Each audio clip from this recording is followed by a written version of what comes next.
내 아들 등골 빼먹는 거머리녀마.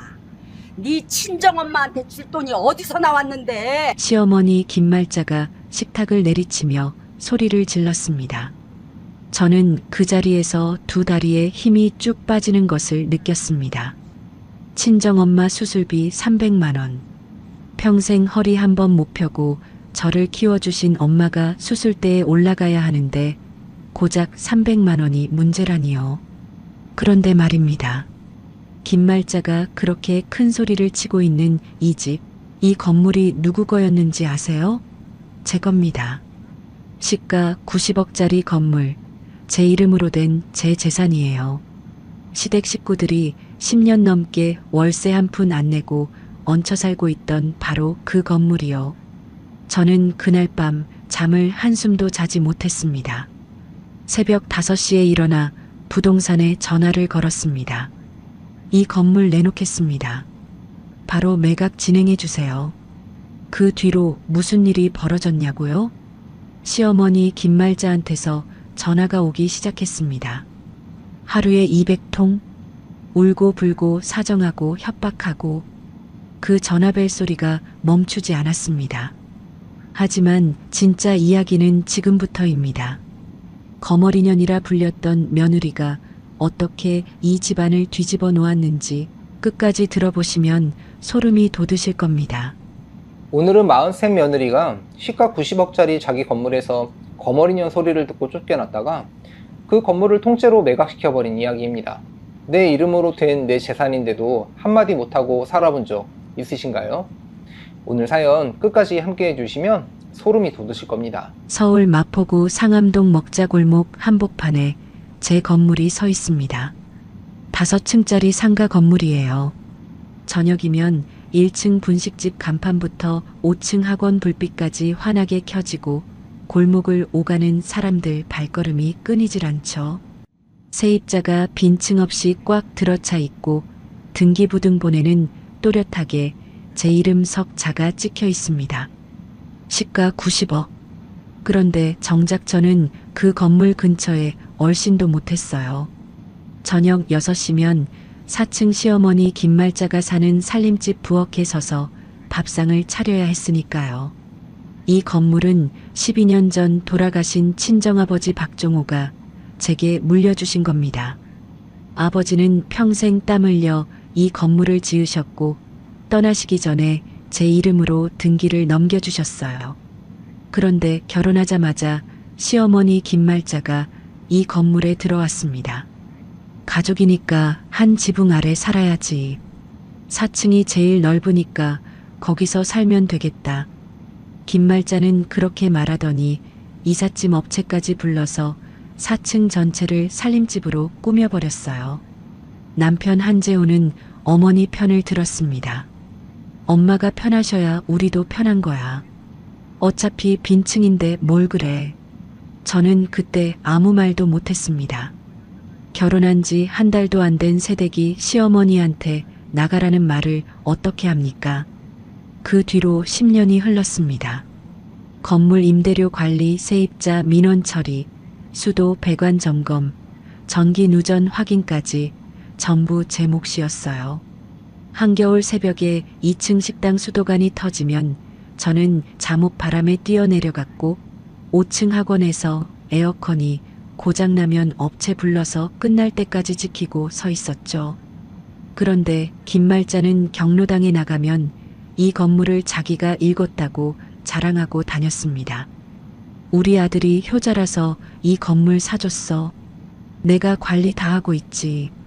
경로당 어르신들은 김말자를 건물주 할머니라고 불렀어요. 저는 그 이야기를 세입자한테 전해 듣고도 웃기만 했습니다. 그래, 어머니가 좋으시면 됐지. 그때는 그렇게 생각했어요. 어느 날 저녁 친정 큰이모한테서 전화가 왔습니다. 정은아, 내 엄마 허리 디스크 심하다더라. 수술 받아야 하는데 돈이 없어서 날짜 미루고 있대. 가슴이 철렁 내려앉았습니다. 저는 바로 친정엄마 박순자에게 전화를 걸었어요. 엄마, 허리 수술 받으셔야 한다면서 왜 나한테 말 안 했어? 박순자는 한참 말이 없다가 겨우 입을 열었습니다. 시집간 딸한테 손 벌리고 싶지 않았다. 괜찮아. 좀 참으면 돼. 엄마 목소리가 떨리고 있었어요. 허리가 아파서 혼자 화장실도 못 가신다는 말을 이모한테 이미 들은 뒤였습니다. 전화를 끊고 저는 바로 건물 운영 통장을 열었습니다. 300만 원을 인출해서 엄마 병원 수술비 계좌로 보냈어요. 제가 관리하는 제 건물에서 나오는 돈이니까 제 엄마 수술비 정도는 당연한 거라고 생각했습니다. 그런데 제가 모르는 게 하나 있었어요. 김말자가 매달 그 통장의 입출금 내역을 확인하고 있었다는 겁니다. 그날 저녁이었습니다. 저는 4층 부엌에서 된장찌개를 끓이고 있었어요. 냄비 뚜껑을 열자 뜨거운 김이 얼굴을 훅 감쌌습니다. 김말자가 거실에서 텔레비전을 보고 있었고 남편 한재호는 아직 퇴근 전이었죠. 밥상을 거실로 날라 김말자 앞에 차려놓는데 김말자가 휴대전화 화면을 들이밀었습니다. 건물 운영 통장 내역이 떠 있었어요. 300만 원 출금. 수치인 박순자. 이게 뭐냐? 김말자의 목소리가 낮게 깔렸습니다. 저는 숟가락을 내려놓았어요. 친정엄마 수술비입니다. 허리 디스크가 심해서 수술을 받으셔야 해요. 그 말이 끝나기도 전에 김말자가 밥상을 두 손으로 들어 엎어버렸습니다. 된장찌개 국물이 바닥에 쏟아지고 밥그릇이 깨지는 소리가 4층 전체에 울렸어요. 내 아들 등골 빼먹는 거머리녀마. 네 친정엄마한테 줄 돈이 어디서 나왔는데? 김말자가 식탁을 내리치며 소리를 질렀습니다. 뜨거운 국물이 제 손등에 튀었지만 그 화끈거림보다 김말자의 눈빛이 더 뜨거웠어요. 300만 원을 내 맘대로 빼. 이 집 돈을 네 친정에 갖다 바쳐. 도둑년이 따로 없네. 저는 두 다리에 힘이 쭉 빠지는 것을 느꼈습니다. 도둑년. 내 건물에서 나온 내 돈인데 내가 도둑년이라고. 목구멍까지 말이 차올랐지만 입 밖으로 나오질 않았어요. 그때 현관문이 열리며 남편 한재호가 들어왔습니다. 바닥에 엎질러진 밥상, 깨진 그릇, 소리를 지르는 어머니. 한재호는 그 광경을 보고도 신발을 벗고 소파에 앉아 텔레비전 리모컨을 집어들었습니다. 채널을 돌리는 소리가 거실에 울렸어요. 한마디도 없었습니다. 재호야, 인연이 300만 원을 친정에 갖다 줬어. 너는 가만히 있을 거야. 김말자가 한재호를 향해 소리쳤지만 한재호는 텔레비전 화면에서 눈을 떼지 않았습니다. 엄마, 나중에 얘기해. 피곤해. 그게 남편이 한 말의 전부였어요. 나중에. 이 사람한테 나는 나중이구나. 저는 부엌으로 돌아가 걸레를 들고 바닥에 엎질러진 국물을 닦기 시작했습니다. 김말자는 거기서 멈추지 않았습니다. 안방으로 들어가더니 제 옷가지와 가방을 끌어내 현관 밖 복도로 집어던졌어요. 외투가 바닥에 널브러지고 화장품 파우치가 계단 아래로 굴러떨어지는 소리가 났습니다. 네 친정 엄마한테 줄 돈이 있으면 이 집에서 나가. 당장 꺼져. 4층 복도에 제 짐이 흩어졌습니다. 소란을 듣고 3층 세입자가 문을 열고 고개를 내밀었어요. 저는 고개를 숙인 채 바닥에 널브러진 옷가지를 하나씩 주워 담았습니다.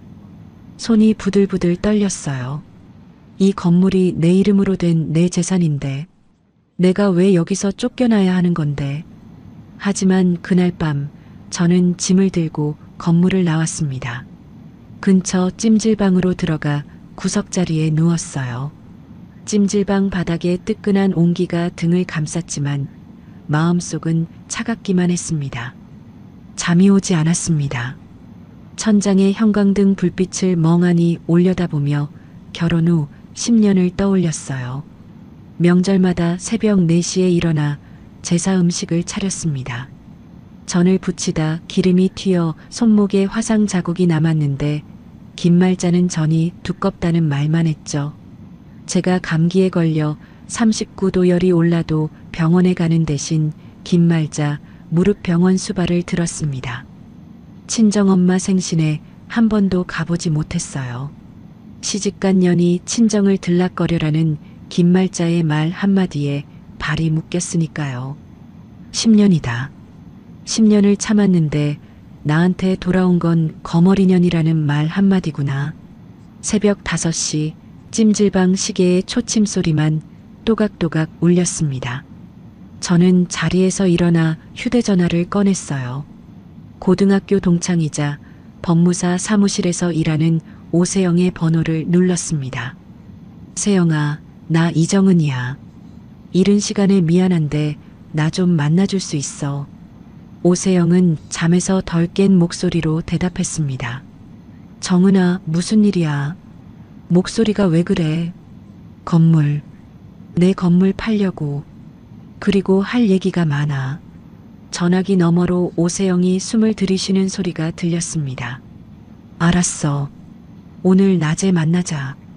어디든 갈게. 전화를 끊고 저는 찜질방 창문 밖을 내다봤습니다. 동이 트기 시작한 하늘이 회색빛으로 물들어가고 있었어요. 아버지가 남겨주신 건물인데 저 이제 어떻게 해야 하나요? 대답은 없었습니다. 하지만 저는 알고 있었어요. 더 이상 이대로는 안 된다는 것을. 다음 날 오후 저는 오세영을 만났습니다. 상암동에서 버스 2정거장 거리에 있는 작은 커피숍이었어요. 오세영은 벌써 와서 자리를 잡고 있었고 제 얼굴을 보자마자 표정이 굳었습니다. 야, 너 얼굴이 왜 그래? 밤새 잠을 못 잤구나. 저는 오세영 맞은편에 앉아 아메리카노를 한 모금 마셨습니다. 쓴맛이 빈속을 훑고 내려갔어요. 그리고 입을 열었습니다. 결혼 후 10년간 겪은 일들을 처음부터 끝까지 털어놓았어요. 김말자가 4층을 차지한 일, 경로당에서 건물주 행세를 한 일, 300만 원 때문에 밥상이 엎어진 일, 복도에 짐이 던져진 일, 찜질방에서 뜬 눈으로 밤을 보낸 일까지. 오세영은 커피잔을 내려놓고 한참 동안 아무 말이 없었습니다. 정은아, 건물 팔기 전에 먼저 해야 할 게 있어. 등기부등본이랑 임대차 현황부터 싹 다 정리하자. 서류를 봐야 정확하게 움직일 수 있어. 오세영이 수첩을 꺼내 하나하나 적어가며 필요한 서류 목록을 알려줬습니다. 저는 그 자리에서 고개를 끄덕였어요. 서류라면 제가 10년간 직접 관리해온 것들이니까 금방 정리할 수 있다고 생각했습니다. 그런데 서류를 꺼내 한 장씩 넘기던 중 이상한 것이 눈에 들어왔습니다. 4층 임대차 계약서였어요. 김말자 이름으로 임대차 계약이 되어 있었습니다. 월세 20만 원. 상암동 4층 규모의 시세가 최소 200만 원은 되는데 10분의 1 수준이었어요. 그리고 계약서 하단에 찍혀 있는 도장. 남편 한재호의 도장이었습니다. 저는 이 계약서를 한 번도 본 적이 없었어요. 세영아, 이거 나는 처음 보는 계약서야. 내가 동의한 적 없는데 한재호 도장이 찍혀 있어. 오세영이 계약서를 받아들고 눈을 가늘게 떴습니다. 정은아, 혹시 건물 통장 자동이체 내역 볼 수 있어? 저는 휴대전화로 은행 어플을 열어 운영 통장 내역을 확인했습니다. 오세영이 화면을 들여다보더니 손가락으로 한 줄을 짚었어요. 매달 15일 200만 원. 수취인 김말자. 3년째 빠져나가고 있었습니다. 저는 그 숫자를 보고도 처음에는 이해가 되지 않았어요. 이 자동이체 누가 설정한 거야? 오세영이 법무사 사무실 후배에게 전화를 걸어 확인을 부탁했습니다. 30분 뒤 답이 왔어요. 인터넷 뱅킹 접근 권한이 하나 더 만들어져 있었고 그것을 설정한 사람이 한재호였습니다. 3년간 총 7,200만 원. 제 건물에서 나온 제 돈이 제가 모르는 사이에 김말자 통장으로 흘러들어가고 있었던 겁니다. 한재호, 당신도 한패였어. 손에 들고 있던 서류가 바르르 떨렸습니다. 어젯밤 소파에 앉아 텔레비전 리모컨을 돌리던 남편의 무표정한 얼굴이 떠올랐어요. 그게 무관심이 아니었습니다. 처음부터 알고 있었던 사람의 얼굴이었어요. 저는 바로 한재호에게 전화를 걸었습니다. 김말자 이름으로 된 자동이체, 당신이 설정한 거 맞아. 한재호는 3초쯤 침묵하더니 대답했습니다. 뭔 소리야, 무슨 자동이체. 매달 200만 원씩 3년이야. 총 7,200만 원이 어머니 통장으로 빠져나갔어. 모른다고 할 거야. 전화기 너머로 한재호가 헛기침을 하는 소리가 들렸습니다. 아, 그거. 어머니 용돈 정도는 당연한 거 아니냐? 내 건물에서 나오는 돈인데 가족한테 좀 쓰면 어떠냐? 꼭 그렇게 옹졸하게 굴어야 속이 풀려. 저는 전화기를 쥔 손에 힘이 들어갔습니다. 용돈이 매달 200만 원이야.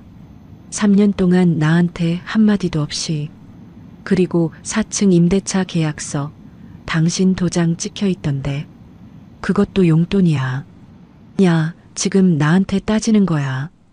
어머니가 이 집에서 편하게 사시는 게 뭐가 문제야. 네가 좀 크게 생각해. 한재호는 그렇게 말하고 일방적으로 전화를 끊었습니다. 크게 생각해. 7,200만 원을 몰래 빼돌려 놓고 크게 생각하라고. 저는 전화기를 내려놓고 오세영을 바라봤어요. 오세영은 고개를 가로저으며 수첩에 무언가를 적고 있었습니다. 그로부터 며칠이 지나지 않아 이상한 일이 벌어지기 시작했습니다. 김말자가 제가 건물을 팔려 한다는 소식을 어디선가 듣고 온 겁니다. 한재호가 말했을 거라고 짐작은 했지만 김말자의 대응은 예상을 넘어섰어요. 동네 경로당부터 시작했습니다. 김말자는 경로당 어르신들 앞에서 눈물을 쏟으며 호소했어요. 며느리가 늙은 시어미를 길바닥에 내쫓으려 한다고. 교회 분녀회에도 찾아가 같은 이야기를 했습니다. 70 넘은 할머니가 흰 수건으로 눈물을 닦으며 우는 모습에 사람들이 혀를 끌끌 찼죠. 당연히 그 혀끝은 저를 향해 있었습니다. 경로당 어르신 3분이 건물 앞에 찾아왔습니다. 제가 세입자 민원 처리차 건물에 와 있던 때였어요. 이 사람아, 시어머니한테 어떻게 그럴 수 있어. 날 낳아준 엄마도 아니고 시어머니인데 길바닥에 내쫓으면 되겠나? 제가 입을 열려는 순간 옆에 있던 다른 어르신이 손가락질을 하며 끼어들었습니다. 요새 며느리들은 무섭다니까. 늙으면 다 쫓겨나는 거야. 저는 사정을 설명하려 했습니다. 이 건물이 제 재산이라는 것, 김말자가 월세도 제대로 내지 않고 4층을 차지하고 있다는 것, 제 돈을 몰래 빼돌렸다는 것. 하지만 어르신들은 제 말이 끝나기도 전에 고개를 돌렸어요. 김말자가 먼저 뿌려놓은 이야기가 이미 뿌리를 내린 뒤였습니다. 저는 건물 입구에 서서 돌아가는 어르신들의 뒷모습을 바라봤습니다. 가슴 한가운데가 먹먹했어요. 그날 저녁 남편 한재호가 제가 머물고 있는 찜질방 앞에 나타났습니다. 어떻게 알아냈는지 입구에서 기다리고 있었어요. 저는 한재호의 얼굴을 보는 순간 발길을 돌리려 했습니다. 정은아. 한재호가 제 앞을 막아섰습니다. 건물 매각 당장 철회해. 어머니가 난리야. 동리가 다 뒤집혔어. 동네를 뒤집은 건 어머니잖아. 나는 내 건물을 내 마음대로 하겠다는 것뿐이야. 내 건물. 내 건물. 맨날 내 건물이야. 이 결혼 생활에서 내 것만 있냐? 한재호가 소리를 지르며 제 오른쪽 손목을 잡아 비틀었습니다. 뼈가 으드득 소리를 내는 것 같았어요. 저는 결혼 10년 만에 처음으로 이 사람이 무서웠습니다. 한재호의 눈이 충혈되어 있었고 입술이 파르르 떨리고 있었어요. 제가 아는 남편의 얼굴이 아니었습니다. 나 아파. 제가 손목을 빼려 하자 한재호가 손을 놓았습니다. 그리고는 아무 말 없이 돌아섰어요. 찜질방 앞 가로등 불빛 아래 혼자 남겨진 저는 손목을 내려다봤습니다. 붉은 자국이 선명했어요. 저는 떨리는 손으로 오세영에게 전화를 걸었습니다. 세영아, 한재호가 방금 내 손목을 잡았어. 정은아, 지금 당장 사진 찍어. 손목 자국. 그리고 내일 아침에 파출소 가자. 저는 오세영이 시키는 대로 휴대전화 카메라로 손목을 찍었습니다. 화면에 뜬 붉은 자국을 보며 깨달았어요. 이건 건물 문제만이 아니었습니다. 이 결혼 자체가 끝나야 하는 거였어요. 다음 날 아침 파출소에서 가정폭력 상담을 받으며 저는 난생 처음 이혼이라는 단어를 입 밖으로 꺼냈습니다. 파출소에서 나온 뒤 저는 차에 앉아 친정 엄마에게 전화를 걸었습니다. 박순자는 수술 후 병원에서 회복 중이었어요. 정은아, 목소리가 왜 그래? 무슨 일 있어? 엄마는 한 번에 알아챘습니다. 전화기 너머로 엄마의 거친 숨소리가 들렸어요. 엄마한테 말하면 수술 회복에 안 좋을 거야. 지금은 안 돼. 아니야, 엄마. 요즘 좀 바빠서 그래. 엄마 몸은 좀 어때? 나는 괜찮아. 근데 너 울었지? 안 울었어. 진짜 괜찮아. 엄마 밥 잘 먹고 푹 쉬어. 전화를 끊고 저는 운전대 위에 이마를 대고 한참을 울었습니다. 소리 없이 눈물만 줄줄 흘렀어요. 엄마한테 괜찮다고 거짓말한 것이 300만 원보다 더 무겁게 가슴을 짓눌렀습니다. 그런데 김말자는 거기서 멈추지 않았습니다. 이번에는 건물 세입자들을 찾아다녔어요. 1층 분식집, 2층 식당, 3층 사무실, 5층 학원. 한 곳 한 곳 돌아다니며 같은 말을 했습니다. 건물이 곧 팔려요. 새 주인 들어오면 다 나가야 할걸요. 세입자들이 불안에 휩싸였습니다. 그날 오후 제 휴대전화에 전화가 쏟아졌어요. 5층 학원 원장이 먼저 전화를 걸어왔습니다.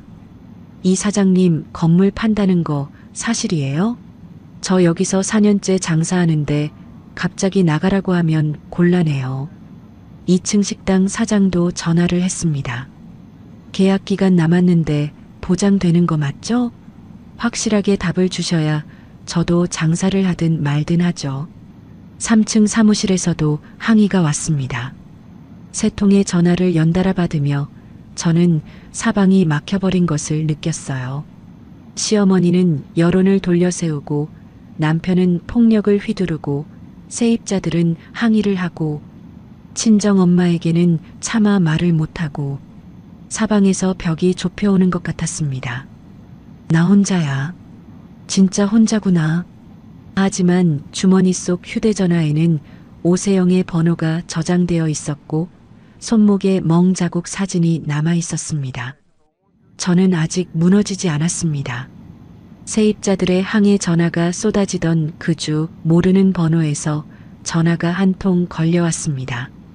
저는 또 세입자겠거니 하고 한숨을 내쉬며 전화를 받았어요. 이정은 씨 맞습니까? 낮고 굵은 남자 목소리였습니다.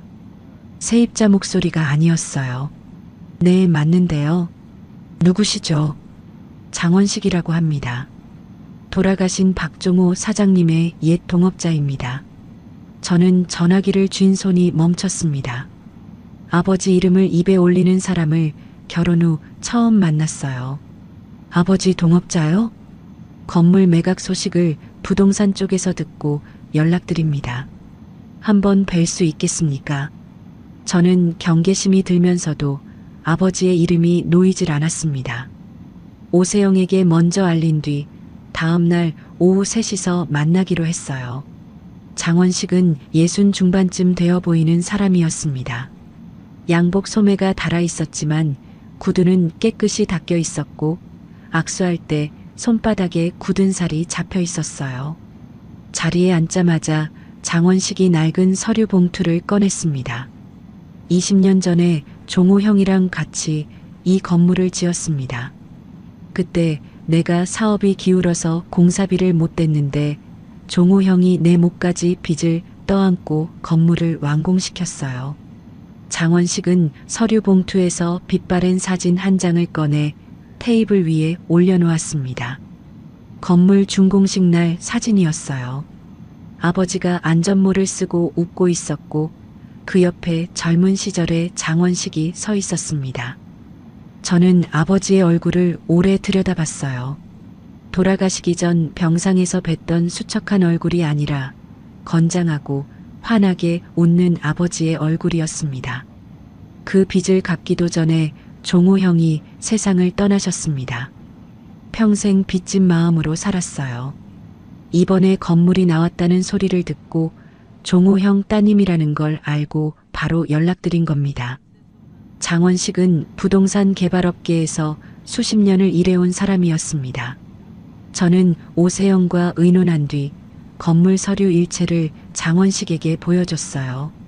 장원식이 등기부등본을 넘기다가 4층 임대차 계약서에서 손을 멈췄습니다. 눈이 가늘어졌어요. 이 계약서, 이정은 씨가 서명한 겁니까? 아니요. 저는 그 계약서를 이번에 처음 봤어요. 그러면 이건 위조 문서입니다. 건물 소유주 동의 없이 작성된 임대차 계약은 법적 효력이 없어요. 장원식이 자동이체 내역까지 확인하더니 고개를 가로저었습니다. 매달 200만 원씩 3년. 소유주 모르게 설정한 자동이체는 불법입니다. 이건 단순한 가족 문제가 아니에요. 오세영이 장원식의 말을 받아 법무사 네트워크를 통해 서류를 더 깊이 파고들었습니다. 일주일 뒤 결과가 나왔어요. 남편 한재호가 제 건물 관리 통장에 인터넷 뱅킹 접근 권한을 몰래 만들어 3년간 총 7,200만 원을 김말자 통장으로 이체한 상세 내역이 한 장 한 장 출력되었습니다. 이체 날짜, 금액, 수취인 이름이 빼곡하게 적힌 종이를 들고 저는 한재호를 찾아갔습니다. 한재호는 퇴근 후 집 앞 편의점에서 캔맥주를 마시고 있었어요. 저는 출력한 서류를 한재호 앞에 내밀었습니다. 이거 설명해. 한재호가 서류를 흘깃보더니 캔맥주를 한 모금 마셨습니다. 어머니가 시킨 거야. 나도 어쩔 수 없었어. 어쩔 수 없었다고. 3년 동안 7,200만 원을 빼돌려 놓고 어쩔 수 없었어? 야, 어머니한테 용돈 드리는 게 뭐가 잘못이냐고. 자꾸 이러면 나도 가만 안 있어. 저는 한재호의 얼굴을 똑바로 바라봤습니다. 그리고 휴대전화를 꺼내 김말자에게 전화를 걸어 스피커폰을 켰어요. 김말자가 전화를 받자마자 제가 물었습니다. 어머니, 한재호가 매달 200만 원씩 어머니 통장에 보낸 거 알고 계셨어요? 김말자의 대답은 거침이 없었습니다. 알고 있지. 아들이 엄마한테 용돈 주는 게 뭐가 잘못이야. 네 돈이 아니라 우리 가족 돈이야. 시집 와서 번 돈은 다 이 집 돈이라고. 어머니, 그 건물은 제 아버지가 제 이름으로 남겨주신 거예요. 우리 가족 돈이 아니라 제 돈입니다. 뭐? 네가 뭘 했다고 내 돈이야. 우리 재호가 관리 안 해줬으면 그 건물 진작에 망했어. 김말자는 소리를 지르다가 전화를 끊어버렸습니다. 저는 전화기를 내려놓고 한재호를 봤습니다. 한재호는 캔맥주만 만지작거리며 고개를 숙이고 있었어요. 그때 저는 결심했습니다. 이혼, 그리고 건물 매각, 동시에 가겠다고. 그런데 하늘은 한 번에 하나만 무너뜨리지 않았습니다. 소송 준비를 위해 서류를 정리하던 어느 날 밤, 저는 한재호가 두고 간 외투 주머니에서 휴대전화 충전기를 빼려다가 주머니 안쪽에 접힌 영수증 뭉치를 발견했어요. 호텔 영수증이었습니다. 서울 시내 호텔 2곳, 날짜가 각각 달랐고 투숙자란에 한재호 이름 옆에 최수미라는 이름이 적혀 있었어요. 저는 그 이름이 낯설지 않았습니다. 한재호 회사 회식 사진에서 본 적이 있었어요. 휴대전화 사진첩을 뒤졌습니다. 한재호가 회사 야유회 때 보내온 단체 사진 속에 최수미가 한재호 바로 옆에 서 있었어요. 그 사진이 한 장이 아니었습니다. 사내 체육대회, 연말 송년회, 부서 회식. 사진마다 최수미는 한재호 옆자리에 있었어요. 영수증 날짜를 대조해 보니 한재호가 야근이라고 했던 날들과 호텔 투숙 날짜가 겹쳤습니다. 1년이 넘는 기간이었어요. 야근이 아니었구나. 한 번도 야근이 아니었어. 저는 영수증을 한 장씩 사진으로 찍어 저장했습니다. 손이 떨렸지만 한 장도 빠뜨리지 않았어요. 울지 않았습니다. 눈물이 나올 자리에 차가운 것이 들어앉아 있었어요. 다음 날 저는 오세영과 장원식을 만나 영수증 사진을 보여줬습니다. 오세영이 입술을 꽉 깨물었어요. 정은아, 이거면 유책 사유가 확실해. 이혼 소송에서 네가 압도적으로 유리해져. 장원식이 자기 알던 이혼 전문 변호사를 소개해줬습니다. 저는 그날 오후 변호사 사무실에서 소송 서류를 준비하기 시작했어요.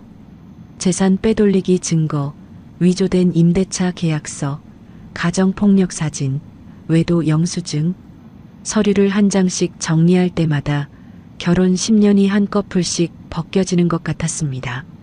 소식은 빠르게 퍼졌습니다. 김말자가 먼저 움직였어요. 제 휴대전화에 김말자의 전화가 걸려왔습니다. 평소와는 전혀 다른 목소리였어요. 정은아, 내가 좀 심했다. 엄마가 화가 나서 그랬어. 다시 집으로 들어와. 우리 다시 잘 살아보자. 저는 전화를 끊었습니다. 받지 않았어요. 두 번째 전화가 왔고 세 번째 전화가 왔습니다. 벨소리가 울릴 때마다 화면에 뜨는 김말자의 이름을 보며 저는 무음 버튼을 눌렀어요. 다시 잘 살아보자. 거머리년이라고 부르고 집에서 쫓아내고 7천만 원을 빼돌려 놓고 전화 한 통으로 없던 일이 됩니까? 그 다음은 한재호였습니다. 한재호가 제가 머물고 있는 곳까지 찾아왔어요. 현관 앞에서 무릎을 꿇었습니다. 정은아, 한 번만 봐줘. 어머니가 시킨 거야. 돈도, 계약서도 다 어머니가 시킨 거라고. 최수미는 아무 사이 아니야, 진짜야. 저는 한재호를 내려다봤습니다. 그리고 소매를 걷어 손목을 보여줬어요. 한재호가 잡아 비틀었던 자리에 아직 누런 멍이 남아 있었습니다. 이것도 어머니가 시킨 거야? 한재호가 입을 벌렸다가 다물었습니다. 저는 문을 닫았어요. 문 너머로 한재호가 한참 서 있다가 돌아가는 발소리가 들렸습니다. 그 주말 저는 친정엄마 박순자가 입원해 있는 병원을 찾아갔습니다. 병실 문을 열자 소독약 냄새가 코끝을 찔렀어요. 박순자는 허리 보조기를 차고 침대에 반쯤 기대앉아 귤을 까고 있었습니다. 저를 보자 귤 까던 손을 멈추고 웃으셨어요. 우리 딸 왔네. 저는 침대 옆 의자에 앉아 엄마의 손을 잡았습니다. 거칠고 마른 손이었어요. 평생 식당일, 공장일, 청소일로 달아버린 손이었습니다. 저는 그 손을 잡고 처음으로 모든 것을 말씀드렸어요. 김말자에게 거머리년 소리를 들은 것, 밥상이 엎어진 것, 복도에 짐이 던져진 것, 한재호가 3년간 7,200만 원을 빼돌린 것, 손목을 잡아 비튼 것, 다른 여자와 1년 넘게 만난 것, 이혼 소송을 준비하고 있다는 것. 박순자는 귤을 내려놓고 제 말을 끝까지 들었습니다. 한마디도 끊지 않았어요. 제 이야기가 끝나자 박순자가 침대에서 몸을 일으켰습니다. 허리 보조기가 삐걱거렸어요. 엄마가 두 손으로 제 손을 꼭 감쌌습니다. 정은아, 네가 결정한 거면 엄마가 뒤에서 버텨줄게. 내 아버지가 그 건물 남긴 건 네가 이렇게 살라고 남긴 게 아니야. 엄마의 손에서 체온이 전해져 왔습니다. 따뜻했어요. 저는 결혼 후 10년 만에 처음으로 누군가가 제 편이라는 것을 온몸으로 느꼈습니다. 병실 창문 너머로 저녁 햇살이 기울고 있었어요. 엄마가 있다. 세영이가 있다. 장원식 아저씨가 있다. 나 혼자가 아니야. 저는 엄마 손을 꼭 쥔 채 고개를 끄덕였습니다. 박순자의 손을 잡고 병원을 나온 다음 날 저는 장원식과 오세영을 만났습니다. 오세영의 법무사 사무실 회의실이었어요. 좁은 테이블 위에 서류 봉투가 수북이 쌓여 있었고 장원식이 안경을 쓰고 서류를 한 장씩 넘기고 있었습니다. 이정은 씨, 본격적으로 갑시다. 건물 매수 희망자를 제가 3곳 잡아놨습니다. 장원식이 서류 봉투에서 명함 3장을 꺼내 테이블 위에 나란히 놓았어요. 부동산 개발업체 2곳과 프랜차이즈 본사 1곳이었습니다. 장원식은 부동산 업계에서 수십 년간 쌓아온 인맥을 총동원한 거였어요. 3곳이 경쟁 입찰을 하면 매각가가 올라갑니다. 이정은 씨한테 유리한 조건을 만들 수 있어요. 급하게 팔면 헐값에 넘어가니까 여유를 갖고 가겠습니다. 오세영이 고개를 끄덕이며 수첩에 일정을 적었어요. 저는 명함 3장을 바라보며 가슴이 두근거렸습니다. 아버지가 남겨주신 건물을 파는 일이 쉽지는 않았어요. 하지만 그 건물에 매달려 있는 한 김말자와 한재호에게서 벗어날 수 없다는 것도 알고 있었습니다. 건물 매각 절차가 공식적으로 시작되자 세입자들이 다시 술렁였습니다. 김말자가 뿌려놓은 불안이 아직 가시지 않았던 거예요. 저는 이번에는 직접 움직이기로 했습니다. 5층 학원부터 시작해서 한 층씩 내려가며 세입자를 한 명 한 명 만났어요. 5층 학원 원장에게 먼저 찾아갔습니다. 원장님, 건물이 매각되더라도 기존 임대차 계약은 그대로 보호됩니다. 새 건물주한테도 계약 조건이 그대로 넘어가요. 제가 계약서에 그 조항을 추가해서 드리겠습니다. 원장이 반신반의하는 눈으로 저를 봤어요. 저는 미리 준비해간 서류를 꺼내 보여줬습니다. 오세영이 법무사 확인까지 받아놓은 임대차 보호 확인서였어요. 원장이 서류를 읽더니 고개를 끄덕였습니다. 2층 식당 사장, 3층 사무실 대표에게도 같은 서류를 가져갔어요. 한 사람 한 사람 만나서 눈을 보며 설명했습니다. 그러자 세입자들의 표정이 달라지기 시작했어요. 3층 사무실 대표가 머쓱한 얼굴로 말했습니다. 이 사장님, 전에 4층 할머니가 그러셔서 저도 좀 불안했는데 직접 이렇게 와주시니까 마음이 놓이네요. 사실 그 할머니 말이 앞뒤가 안 맞긴 했어요. 2층 식당 사장도 고개를 긁적이며 입을 열었습니다. 저도 사실 이상하다 싶었어요. 이 사장님이 10년 넘게 건물 관리 다 해주셨는데 갑자기 세입자들 쫓아낸다는 게 말이 안 되잖아요. 저는 그 말을 듣고 코끝이 찡했지만 웃어 보였습니다. 그때 1층 분식집 사장 남기철이 저를 붙잡았어요. 남기철은 이 건물에서 7년째 장사하는 사람이었습니다.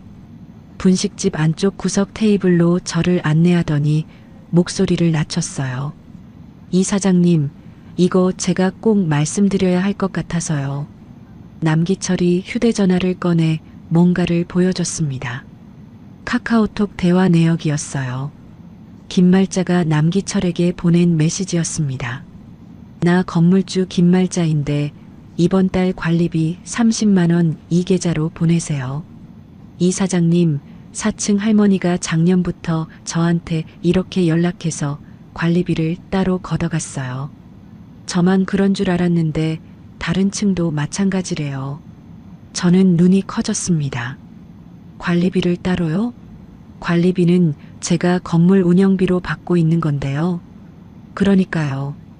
이중으로 걷어간 거예요. 건물주라고 하니까 저는 의심 없이 보냈죠. 남기철이 2층 식당 사장과 5층 학원 원장에게도 확인해 보라고 했어요. 저는 바로 확인했습니다. 2층 식당 사장도 5층 학원 원장도 같은 말을 했어요. 김말자가 건물주를 사칭하며 1년간 관리비를 이중으로 걷어갔던 겁니다. 저는 세입자들의 증언과 카카오톡 메시지를 모아서 오세영에게 넘겼습니다. 오세영이 서류를 보더니 입을 벌렸어요. 정은아, 이건 사기죄야. 형사 고소 가능한 거냐. 제가 알지 못했던 김말자의 행태가 한꺼풀씩 벗겨질수록 결혼 10년이 어떤 시간이었는지가 선명해졌습니다. 한편 한재호와 김말자도 가만히 있지 않았습니다. 한재호가 변호사를 선임해서 건물 매각 금지 가처분 신청을 법원에 넣었어요. 논리는 이랬습니다. 이 건물은 혼인 기간 중 공동재산이므로 배우자 동의 없이 매각할 수 없다. 저는 그 소식을 듣고 가슴이 철렁 내려앉았습니다. 설마 건물을 못 파는 건 아니겠지. 하지만 제 편에는 장원식과 오세영이 있었어요. 제 변호사가 법원에 서류를 제출했습니다. 친정아버지 박종호의 유언장, 상속 등기 서류, 결혼 전 이미 이정은 명의로 등기가 완료되었다는 증빙. 건물은 혼인 전 상속 재산이지 부부 공동 재산이 아니라는 것을 서류 한 장 한 장이 증명했어요. 법원이 한재호의 가처분 신청을 기각했습니다. 그런데 김말자는 거기서 물러나지 않았어요. 법으로 안 되니까 다른 곳을 노렸습니다. 제 아들이었어요.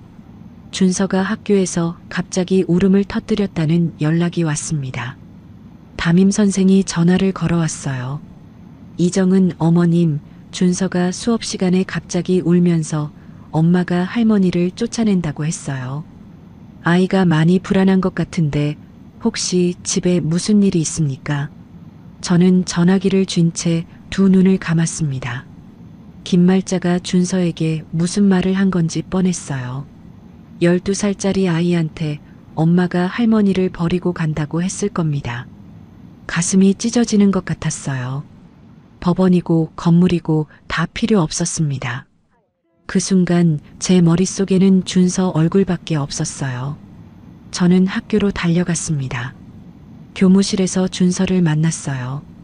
준서는 눈이 벌겋게 부어 있었고 저를 보자마자 고개를 돌렸습니다. 준서야, 엄마가 할머니 쫓아내는 거 맞지? 준서의 목소리가 떨렸어요. 준서야, 그게 아니야. 엄마가 설명해 줄게. 할머니가 그랬어. 엄마가 할머니 미워해서 집에서 내쫓는다고. 할머니가 갈 데가 없대. 저는 준서 앞에 쭈그려 앉아 아이의 눈높이를 맞췄습니다. 준서의 동그란 눈에 눈물이 그렁그렁 맺혀 있었어요. 김말자, 12살짜리 아이한테까지 이러는 겁니까? 치밀어 오르는 분노를 삼키고 저는 최대한 차분하게 말했습니다. 준서야, 할머니가 한 말이 전부가 아니야. 엄마가 천천히 다 설명해 줄게. 오늘 엄마랑 같이 가자. 준서는 한참을 망설이다가 고개를 끄덕였어요. 저는 준서의 손을 잡고 학교를 나왔습니다. 그 작은 손이 떨리고 있었어요. 그날부터 저는 준서를 데리고 친정엄마 박순자가 퇴원한 작은 원룸에서 셋이 함께 지내기 시작했습니다. 13평짜리 원룸이었어요. 박순자의 허리 보조기가 신발장 옆에 걸려 있었고 좁은 부엌에서는 된장찌개 냄새가 났습니다. 시댁 4층의 넓은 살림집과는 비교도 안 되는 공간이었지만 그 원룸에는 저를 거머리년이라고 부르는 사람이 없었어요. 밤마다 준서에게 차근차근 이야기했습니다. 왜 아빠와 헤어져야 하는지, 왜 건물을 팔아야 하는지, 할머니가 한 말이 왜 전부가 아닌지. 12살이 이해하기엔 무거운 이야기였어요. 준서는 어떤 날은 울고 어떤 날은 아무 말 없이 이불 속으로 파고들었습니다. 저는 그런 준서의 등을 쓸어주며 잠이 들 때까지 옆에 누워 있었어요. 어느 저녁 장원식이 원룸으로 찾아왔습니다. 손에 누렇게 바른 봉투를 하나 들고 있었어요. 장원식이 봉투를 제 앞에 내밀며 말했습니다. 이건 종호 형이 생전에 내게 맡겨둔 겁니다. 딸아이한테 어려운 일이 생기면 전해달라고 하셨어요. 20년을 품고 있었습니다. 저는 봉투를 받아들었습니다. 손끝에서 오래된 종이의 까슬까슬한 감촉이 느껴졌어요. 봉투를 열자 편지지 한 장이 나왔습니다. 접힌 자국이 깊었고 모서리가 누렇게 발해 있었어요. 아버지의 글씨였습니다. 삐뚤빼뚤하지만 또박또박 눌러 쓴 아버지만의 글씨체. 저는 첫 줄을 읽었습니다. 정은아. 그 두 글자를 보는 순간 눈앞이 흐려졌어요. 아버지가 부르는 것 같았습니다. 이 건물은 아비가 평생 땀 흘려 지은 거다. 네가 평생 등 펴고 살 수 있게 남기는 아비의 마지막 선물이다. 세상에 어떤 일이 있어도 절대 빼앗기지 마라. 네 이름으로 된 네 재산이다. 아비는 항상 네 편이다. 편지는 거기서 끝이었어요. 짧았습니다. 하지만 그 짧은 글 속에 아버지의 목소리가 들리는 것 같았어요. 건물 준공식 날 안전모를 쓰고 웃던 아버지의 얼굴이 떠올랐습니다. 옆에 앉아있던 박순자가 편지를 들여다보다가 입을 손으로 막았어요. 이게 그의 글씨네. 아이고, 이 사람이. 박순자의 눈에서 눈물이 흘러내렸습니다. 장원식도 고개를 돌려 창밖을 바라봤어요. 좁은 원룸에 아무도 말이 없었습니다. 준서가 방 안에서 나와 편지를 들여다봤어요. 엄마, 이거 외할아버지가 쓴 거야? 응. 외할아버지가 엄마한테 남긴 편지야. 준서가 편지를 한참 들여다보더니 말했습니다. 외할아버지가 엄마 편이래. 저는 준서의 머리를 쓸어넘기며 고개를 끄덕였어요. 편지를 가슴에 품고 창밖을 바라봤습니다. 원룸 창문 너머로 상암동 건물들의 불빛이 반짝이고 있었어요. 그 불빛들 사이 어딘가에 제 건물도 있을 겁니다. 아버지, 빼앗기지 않을게요. 제 이름으로 된 제 재산, 제가 지키겠습니다. 저는 편지를 조심스럽게 봉투에 넣어 가방 안쪽 주머니에 깊이 넣었어요. 그리고 오세영에게 문자를 보냈습니다. 세영아, 나간다. 이혼이든 건물이든 끝까지 간다. 3초 뒤 답장이 왔어요. 알았어. 나도 끝까지 간다. 저는 휴대전화를 내려놓고 옆에 앉은 엄마와 방 안의 준서를 번갈아 봤습니다. 오세영이 있고 장원식 아저씨가 있고 엄마가 있고 준서가 있었어요. 이 좁은 원룸이 시댁 4층보다 따뜻했습니다. 내일 아침 법정 싸움이 시작됩니다. 이혼 재판 당일이었습니다. 서울가정법원 복도는 형광등 불빛이 하얗게 내리쬐고 있었고 구두굽이 바닥을 딛는 소리가 복도 끝까지 울렸어요. 저는 검은색 정장을 입고 법정 문 앞에 서 있었습니다. 가방 안에 아버지의 편지가 들어 있었어요. 손으로 가방을 한번 꾹 눌러보고 숨을 깊이 들이마셨습니다. 정은아, 준비됐지? 오세영이 제 옆에 서서 물었습니다. 저는 고개를 끄덕였어요. 법정 문이 열렸습니다. 한재호가 먼저 피고석에 앉아 있었어요. 양복을 빳빳하게 다려입고 있었지만 얼굴은 며칠째 잠을 못 잔 사람 같았습니다. 방청석에는 김말자가 앉아 있었어요.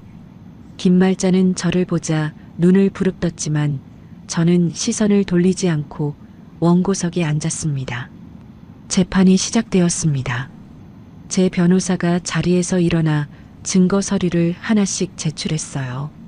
첫 번째, 건물관리 통장에서 김말자 통장으로 빠져나간 3년치 자동이체 내역, 매달 200만 원, 총 7,200만 원의 숫자가 스크린에 떴습니다.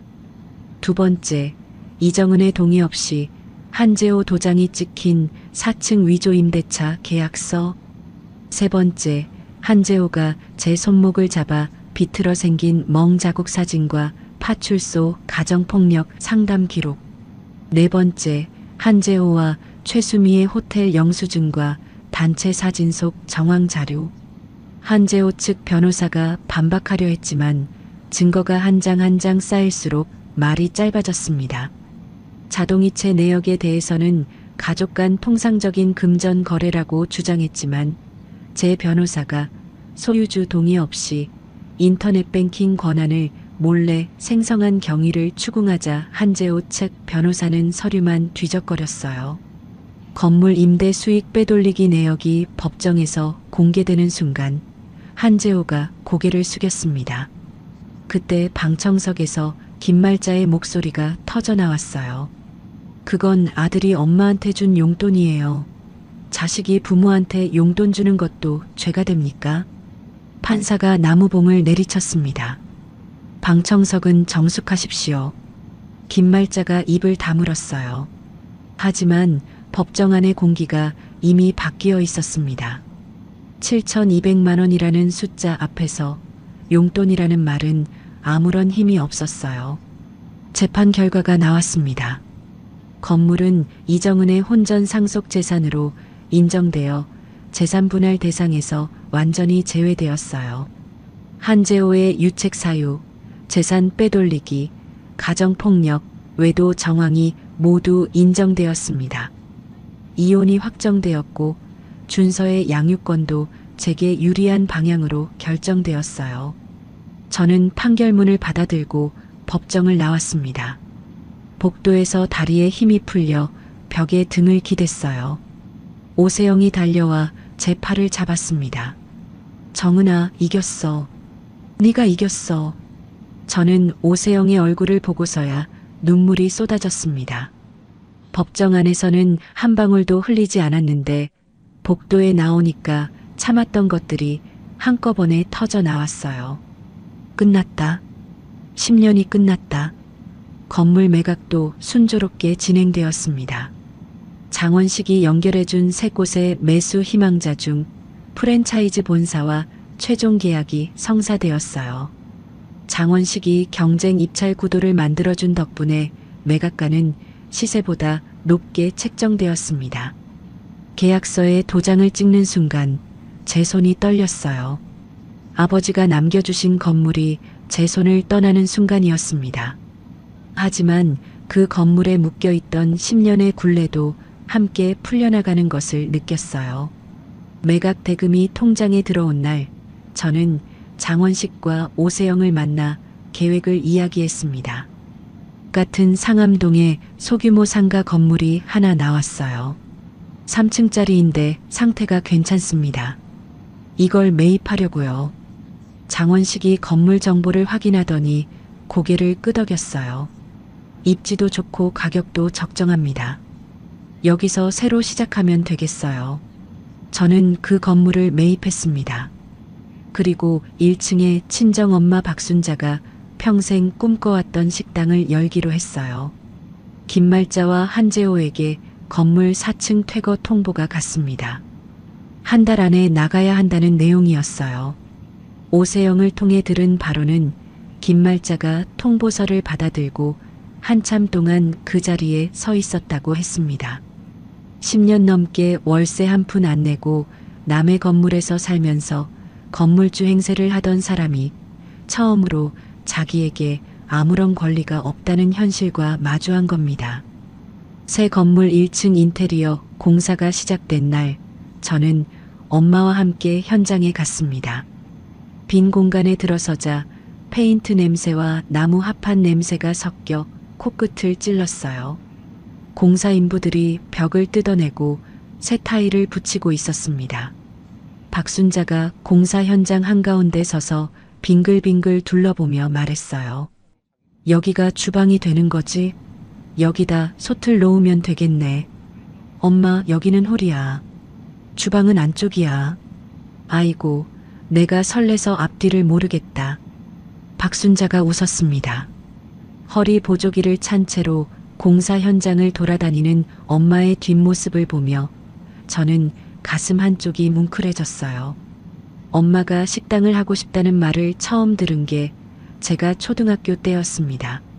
30년이 넘게 품어온 꿈이었어요. 저녁에 엄마와 원룸 부엌에 나란히 앉아 메뉴를 짰습니다.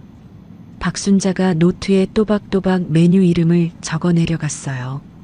된장찌개, 김치찌개, 제육볶음, 순두부. 너무 많으면 안 되지? 엄마, 4가지면 충분해. 엄마 된장찌개 하나면 손님 다 잡아. 그래, 네 아버지도 내 된장찌개를 제일 좋아했는데. 박순자가 연필을 멈추고 잠깐 먼 곳을 바라봤습니다. 저는 그 옆모습을 보며 아무 말도 하지 않았어요. 아버지 이야기가 나오면 엄마는 늘 그랬습니다. 잠깐 멈추고 잠깐 먼 곳을 보고 다시 돌아오는 거예요. 간판은 뭘로 할까? 박순자 식당. 너무 촌스러우려나? 아니야, 그게 제일 좋아. 박순자 식당. 엄마가 빙그레 웃었습니다. 저도 따라 웃었어요. 며칠 뒤 인테리어가 마무리되어 갈 때쯤 준서가 학교를 마치고 새 건물에 왔습니다. 1층 식당 안을 둘러보던 준서가 저에게 물었어요. 엄마, 이제 안 오는 거지? 저는 준서를 바라봤습니다. 12살짜리 아이의 눈이 저를 똑바로 보고 있었어요. 이 아이가 지난 몇 달간 얼마나 불안했을까? 할머니한테 이런 말 저런 말 듣고 학교에서 울고 좁은 원룸에서 엄마와 외할머니 사이에 끼어 잠들던 밤들이 떠올랐습니다. 저는 준서를 꼭 안았어요. 이제 안 울어. 그날 저녁 원룸이 아닌 새 건물 2층에 마련한 살림집에서 셋이 처음으로 밥을 먹었습니다. 박순자가 끓인 된장찌개가 식탁 가운데 놓여 있었어요. 뚝배기에서 보글보글 끓는 소리가 나고 된장 냄새가 방 안가득 퍼졌습니다. 준서가 밥 한 숟갈을 떠서 입에 넣더니 말했어요. 할머니 된장찌개가 제일 맛있어. 박순자가 준서 밥그릇에 찌개를 더 퍼주며 웃었습니다. 많이 먹어. 할머니가 매일 해줄게. 저는 밥을 먹다가 숟가락을 내려놓았어요. 식탁에 둘러앉은 엄마와 아들의 얼굴을 번갈아 봤습니다. 시댁 4층에서 김말자 앞에 밥상을 날랐던 10년이 아득하게 느껴졌어요. 이 식탁에는 밥상을 엎어버리는 사람이 없었습니다. 거머리년이라고 소리치는 사람도 없었어요. 장원식이 개업 준비를 도와주러 왔을 때 식당 입구에 서서 안쪽을 둘러보더니 말했습니다. 내 아버지가 보면 참 뿌듯해했을 거다. 저는 가방에서 아버지의 편지를 꺼냈어요. 누렇게 바랜 편지지를 액자에 넣어 식당 안쪽 사무실 벽에 걸었습니다. 아버지의 삐뚤빼뚤한 글씨가 액자 유리 너머로 보였어요. 네가 평생 등 펴고 살 수 있게 남기는 아비의 마지막 선물이다. 저는 액자 앞에 서서 한참을 올려다봤습니다. 개업 이틀 전 오세영이 커다란 화분을 안고 식당에 나타났습니다. 화분에 빨간 리본이 묶여 있었고 리본에는 대박 기원이라고 적혀 있었어요.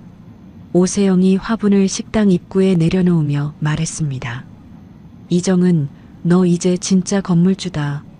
내 이름으로 된 내 건물이야. 저는 오세영을 바라봤어요. 찜질방에서 새벽 5시에 전화를 걸었을 때부터 지금까지 한 발짝도 물러서지 않고 옆에 서 있어준 사람이었습니다. 세영아, 고마워.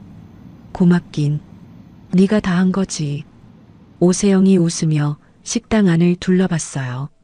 저는 식당 가운데 서서 사방을 둘러봤습니다. 새 타일 위로 햇살이 쏟아져 들어오고 있었어요. 제 이름으로 된 제 건물, 제 힘으로 지킨 제 자리. 가슴이 벅차올라 숨이 턱 막히는 것 같았습니다. 박순자의 식당 개업일이 정해졌어요. 다음 주 월요일. 저는 엄마가 시식 메뉴를 준비하는 것을 도우며 감자를 깎고 파를 썰었습니다. 엄마 옆에서 칼질을 하는데 문득 이런 시간이 얼마만인가 싶었어요. 시집간 뒤로 엄마 옆에서 부엌일을 해본 적이 한 번도 없었습니다.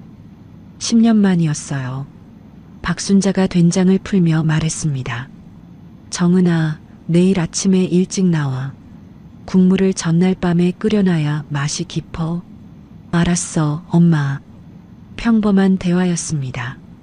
그런데 그 평범한 말 한마디가 세상에서 제일 평화로웠어요. 식당 개업 이틀 전이었습니다. 아침에 눈을 뜨자마자 휴대전화를 확인했는데 카카오톡 알림이 쏟아져 있었어요. 지인들, 동네 아는 사람들, 심지어 오랫동안 연락이 끊겼던 고등학교 동기들까지 수십 개의 메시지에 전부 같은 인터넷 기사 링크가 붙어 있었습니다. 저는 이불 위에 앉은 채로 링크를 눌렀어요. 기사 제목이 화면에 떴습니다. 며느리에게 쫓겨난 72 새할머니, 갈 곳 없어 눈물. 김말자의 얼굴이 기사 맨 위에 크게 실려 있었어요. 흰 손수건으로 눈물을 닦고 있는 사진이었습니다. 그 아래에 준서의 어린 시절 사진까지 나란히 붙어 있었어요. 돌잔치 때 찍은 사진이었습니다. 김말자가 아기 준서를 안고 환하게 웃고 있는 사진이요. 기사를 읽어 내려갔습니다. 늙은 시어미를 길바닥에 내쫓고 재산을 독차지한 폐륜 며느리 이정은. 제 이름이 그대로 적혀 있었어요. 새로 매입한 건물 주소까지 기사에 노출되어 있었습니다. 저는 화면을 아래로 내렸어요. 댓글이 보였습니다. 시어머니를 쫓아내다니 인간이 아니네. 재산 앞에서 가족도 버리는 년. 저런 며느리는 천벌 받아야지. 수백 개였습니다. 손가락이 멈췄어요. 화면 위의 글자들이 눈앞에서 흐려졌습니다. 폐륜 며느리. 천벌. 나한테 하는 말이야. 나한테. 휴대전화를 이불 위에 내려놓았습니다. 심장이 두근거리는 게 아니라 조여오는 느낌이었어요. 숨이 제대로 쉬어지지 않았습니다. 기사가 퍼지는 속도는 걷잡을 수 없었어요. 점심이 되기도 전에 새 건물 앞에 취재진이 몰려왔습니다. 카메라를 든 기자 3명이 건물 입구 앞에 서 있었고 지나가는 행인들이 발걸음을 멈추고 구경했어요. 박순자가 식당 안에서 유리문 너머로 기자들을 보더니 얼굴이 하얗게 질렸습니다. 정은아, 저 사람들이 왜 여기 와 있는 거야? 엄마, 안으로 들어가. 문 닫아. 박순자가 후다닥 가게 문을 닫았습니다. 개업 준비로 쌓아놓은 그릇 상자들 사이에서 엄마가 쪼그려 앉아 있는 모습이 유리문 너머로 보였어요. 엄마의 어깨가 떨리고 있었습니다. 저는 기자들을 피해 뒷문으로 건물 안에 들어갔어요. 개업이 이틀 앞인데 식당 문을 열 수가 없게 된 겁니다. 그런데 그게 끝이 아니었습니다. 오후에 오세영한테서 전화가 왔어요. 목소리가 다급했습니다. 정은아, 한재호가 양육권 변경 소송을 넣었어. 뭐라고? 아이가 사회적 비난을 받는 환경에서 자라면 안 된다는 논리야. 기사가 나간 타이밍에 맞춰서 소송을 넣은 거야. 저는 전화기를 쥔 채 벽에 등을 기댔습니다. 기사가 먼저 나가고 그 기사를 근거로 양육권 소송을 넣는다. 기사 타이밍과 소송 타이밍이 정확하게 맞물려 있었어요. 저는 그제야 깨달았습니다. 김말자가 혼자 한 게 아니었어요. 한재호와 김말자가 처음부터 짜고 친 판이었습니다. 기사를 터뜨려서 여론을 만들고 그 여론을 무기 삼아 양육권을 뺏으려는 것이었어요. 이 사람들이 끝까지 이러는구나. 준서까지 빼앗으려고. 그날 저녁 준서가 학교에서 돌아왔습니다. 현관문을 열고 들어오는 준서의 얼굴을 보는 순간 가슴이 쿵 내려앉았어요. 눈이 벌겋게 부어 있었고 교복 셔츠 소매가 눈물로 젖어 있었습니다. 준서가 신발도 안 벗고 거실 바닥에 주저앉았어요. 엄마. 준서의 목소리가 갈라져 있었습니다. 학교에서 애들이 그랬어. 너네 엄마 할머니 쫓아낸 사람 아니냐고. 기사 봤다고. 다 알고 있다고. 저는 준서 앞에 무릎을 꿇었습니다. 준서야. 엄마 때문에 학교 못 다니겠어. 준서가 소리를 지르며 방으로 뛰어들어갔습니다. 문이 쾅 닫혔어요. 저는 거실 바닥에 무릎을 꿇은 채 그 닫힌 문을 바라봤습니다. 김말자에게 거머리년 소리를 들었을 때도, 밥상이 엎어졌을 때도, 손목이 비틀렸을 때도 이렇게까지 아프지는 않았어요. 제 아들이 저 때문에 학교에서 울었다는 것. 그것이 제가 받은 상처 중 가장 깊었습니다. 그날 밤 저는 준서가 잠든 뒤 부엌에 앉아 오세영에게 전화를 걸었습니다. 목소리가 떨렸어요. 세영아, 내가 너무 욕심부린 걸까? 그냥 참고 살 걸 그랬나?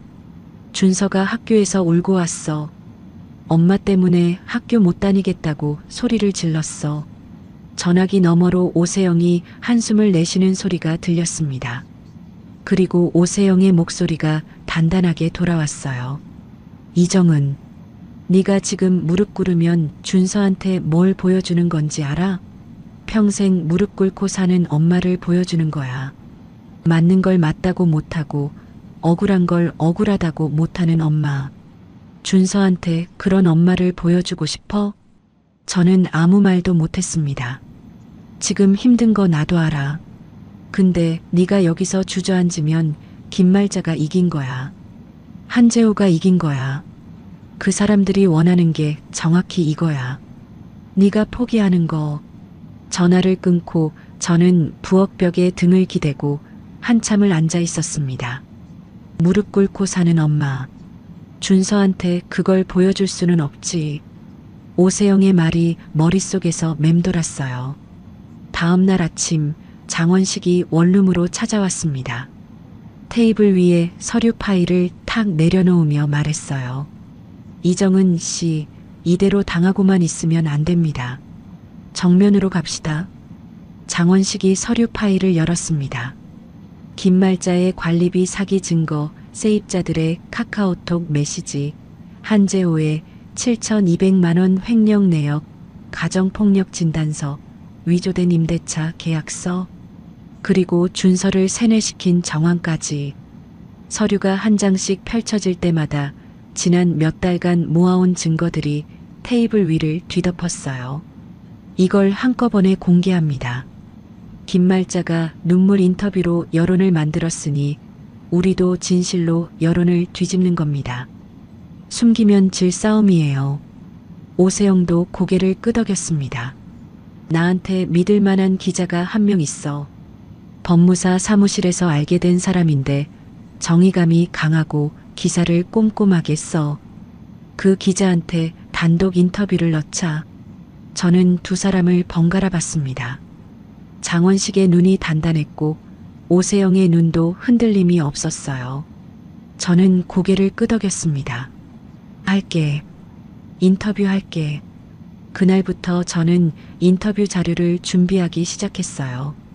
시댁에서 당해온 일들을 시간순으로 정리했습니다. 결혼 직후 김말자가 4층을 차지한 일부터 밥상이 엎어진 날까지 10장짜리 자료 파일을 만들었어요. 증거 서류를 복사하고 사진을 출력하고 세입자 증언을 정리했습니다. 한 장씩 정리할 때마다 손이 떨렸지만 한 장도 빠뜨리지 않았어요. 인터뷰 전날 밤이었습니다. 준서가 먼저 잠들고 박순자도 방에 들어간 뒤 저는 혼자 거실에 앉아 있었어요. 가방에서 아버지의 편지를 꺼냈습니다. 누렇게 바랜 편지지를 펼쳤어요. 아버지의 삐뚤빼뚤한 글씨가 거실 불빛 아래 또렷하게 보였습니다. 세상에 어떤 일이 있어도 절대 빼앗기지 마라. 저는 편지를 가슴에 대고 눈을 감았습니다. 아버지, 내일 나갑니다. 도망치지 않을게요. 그때 방문이 열리며 박순자가 나왔어요. 잠을 잔 줄 알았는데 눈이 말똥말똥했습니다. 엄마 앉아. 내 딸 억울한 거 세상이 알아야지. 나도 내일 같이 나갈게. 엄마, 허리가 부러져도 내 딸 옆에 앉을 수 있어. 내가 가만히 보고만 있을 것 같아. 박순자가 제 옆에 앉았습니다. 엄마의 어깨가 제 어깨에 닿았어요. 마르고 작은 어깨였지만 단단했습니다. 저는 더 이상 말하지 않았어요. 엄마가 옆에 있다는 것, 그것만으로 충분했습니다. 인터뷰 당일 아침이 밝았습니다. 저는 일찍 일어나 세수를 하고 거울 앞에 섰어요. 거울 속에 제 얼굴에 다크서클이 짙었지만 눈빛은 흔들리지 않았습니다. 자료 파일을 가방에 넣고 증거 서류 봉투를 한 번 더 확인했어요. 관리비 사기 증거, 횡령 내역, 가정폭력 진단서, 위조 임대차 계약서, 세입자 증언. 빠진 것 없이 전부 들어 있었습니다. 현관에서 신발을 신는데 박순자가 나왔어요. 외출복으로 갈아입고 허리 보조기를 단단히 조이고 있었습니다. 가자. 엄마가 먼저 문을 열고 나갔어요. 저는 엄마의 뒤를 따라 문을 나섰습니다. 이번에는 도망치는 게 아니었어요. 찜질방으로 가는 발걸음이 아니었습니다. 정면으로 맞서러 가는 길이었어요. 인터뷰 기사가 나간 건 다음 날 아침이었습니다.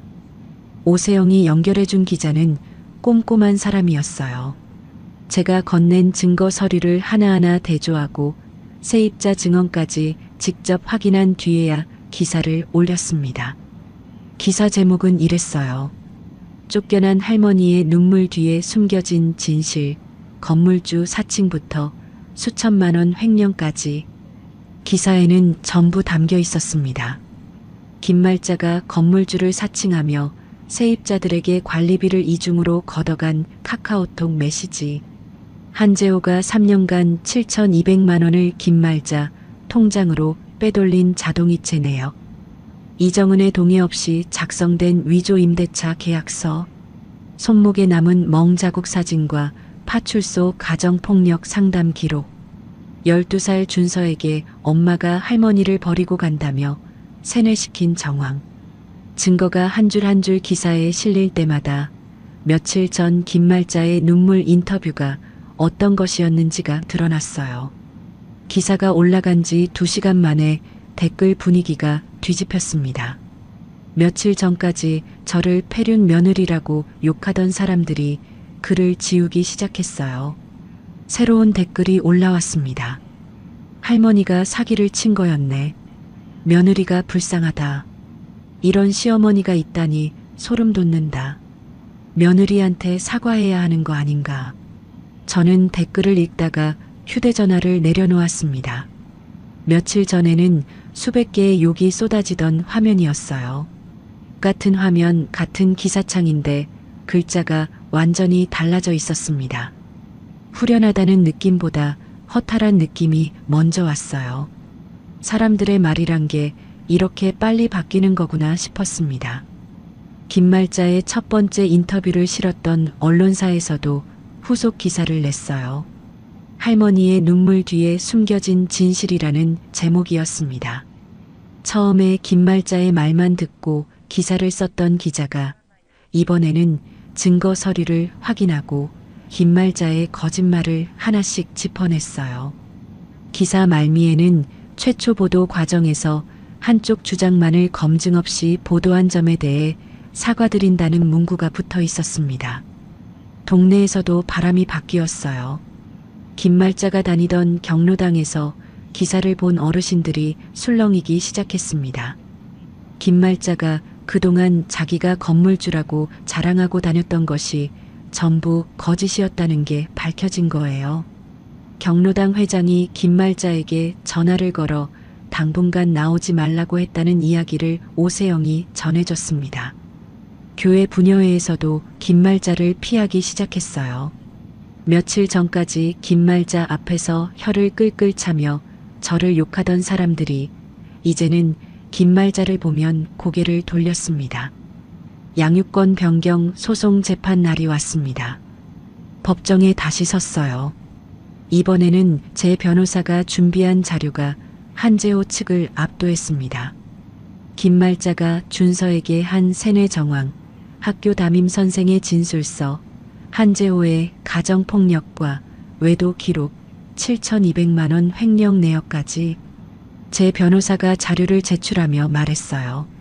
원고 측은 아이가 사회적 비난을 받는 환경이라고 주장하지만 그 사회적 비난을 만든 장본인이 원고 측입니다. 허위 인터뷰로 여론을 조작하고 미성년 자녀를 세뇌시켜 분쟁에 이용한 정황이 명백합니다. 한재호 측 변호사는 반박 자료를 넘기며 뭔가를 말하려 했지만 증거의 벽 앞에서 말꼬리가 흐려졌어요. 재판부는 한재호의 양육권 변경 청구를 기각했습니다. 이정은의 양육권이 다시 한번 확인되었어요. 판결이 끝나고 법정을 나왔습니다. 법원 건물 계단을 내려오는데 뒤에서 발소리가 들렸어요. 정은아. 한재호였습니다. 양복이 구겨져 있었고 넥타이가 비뚤어져 있었어요. 한재호가 제 앞에 서서 입을 열었습니다. 한 번만 더 기회를 줘. 내가 잘못했어. 어머니 말만 듣고 정신을 못 차렸어. 다시 시작하자. 저는 한재호의 얼굴을 봤습니다. 찜질방에서 쫓겨난 밤, 소파에 앉아 텔레비전만 보던 얼굴, 손목을 잡아 비틀던 손, 최수미와 호텔에 갔던 날 야근이라고 거짓말하던 목소리, 전부 이 사람이었어요. 저는 아무 말도 하지 않았습니다. 한재호를 스쳐 지나 계단을 내려갔어요. 뒤돌아보지 않았습니다. 계단 아래에서 장원식과 오세영, 박순자가 서 있었어요. 세 사람이 저를 보고 있었습니다. 저는 그 세 사람을 향해 걸어갔어요. 며칠 뒤 김말자에게서 전화가 왔습니다. 저는 잠시 화면을 보다가 전화를 받았어요. 김말자의 목소리가 전과 달랐습니다. 목이 쉬어 있었고 코가 막힌 소리가 났어요. 정은아, 내가 잘못했다. 경로당에서도 쫓겨나고 교회에서도 사람들이 나를 피해.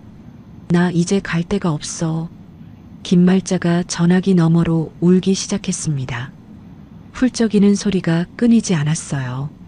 저는 가만히 듣고 있었습니다. 제가 친정엄마 수술비 300만 원 보냈다고 거머리년 소리 들었습니다. 김말자의 울음이 멈췄어요. 제 밥상이 엎어지고 제 짐이 복도에 던져지고 제 집에서 쫓겨났습니다. 제 이름으로 된 제 건물에서요. 전화기 넘어가 조용했습니다. 용서는 어머니가 앞으로 어떻게 사시느냐에 달렸어요. 저는 전화를 끊었습니다. 휴대전화를 테이블 위에 내려놓고 창밖을 바라봤어요. 김말자의 울음소리가 아직 귓가에 남아있었지만 제 마음은 흔들리지 않았습니다. 용서는 내가 하는 게 아니에요, 어머니. 어머니가 만드는 겁니다. 건물 매각 대금 정산이 마무리되었습니다. 장원식이 연결해준 매수자와의 거래가 깔끔하게 끝났어요. 그리고 한재호에게 빼돌린 7,200만 원에 대한 민사소송도 승소 판결이 나왔습니다. 법원이 한재호에게 전액 반환을 명했어요. 오세영이 판결문을 들고 와서 보여줬을 때 저는 종이 위의 숫자를 한참 들여다봤습니다. 7,200만 원. 3년간 제가 모르는 사이에 빠져나갔던 돈이 돌아오는 거였어요. 김말자의 관리비 사기에 대한 형사 고소도 유지했습니다. 저는 김말자가 세입자들에게 건물주를 사칭하며 걷어간 관리비를 직접 계산해서 세입자들에게 돌려줬어요.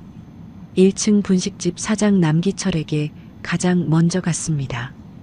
남기철이 봉투를 받아들고 손을 내저었어요. 이 사장님, 이건 사장님 잘못이 아닌데 이럴 필요 없어요. 아닙니다. 제 건물에서 벌어진 일이니까 제가 바로 잡아야죠. 그리고 남 사장님, 새 건물에서도 같이 하시죠. 남기철이 잠깐 멈칫하더니 활짝 웃었습니다. 사장님이 그러시면 저야 감사하죠. 새 건물에서도 잘 부탁드립니다. 2층 식당 사장도 5층 학원 원장도 돈을 돌려받으며 같은 말을 했어요. 새 건물에서도 함께 하겠다고. 제가 10년간 새벽에 뛰어내려가 수도관을 고치고 에어컨 수리가 끝날 때까지 지키고 서 있었던 시간들이 헛되지 않았다는 것을 그때 알았습니다. 어느 날 오후 담임 선생에게서 전화가 왔어요. 목소리가 밝았습니다. 이정은 어머님, 오늘 준서가 교실에서 있었던 일을 말씀드리려고요. 저는 가슴이 철렁했습니다. 또 무슨 일이 생긴 건가 싶었어요. 걱정하지 마세요. 좋은 이야기입니다. 오늘 쉬는 시간에 한 아이가 준서한테 또 기사 이야기를 꺼냈대요. 그런데 준서가 울지 않고 똑바로 쳐다보면서 이렇게 말했답니다. 담임 선생이 준서의 말을 전해줬어요. 우리 엄마 기사 나온 거 봤지? 다 읽어봐.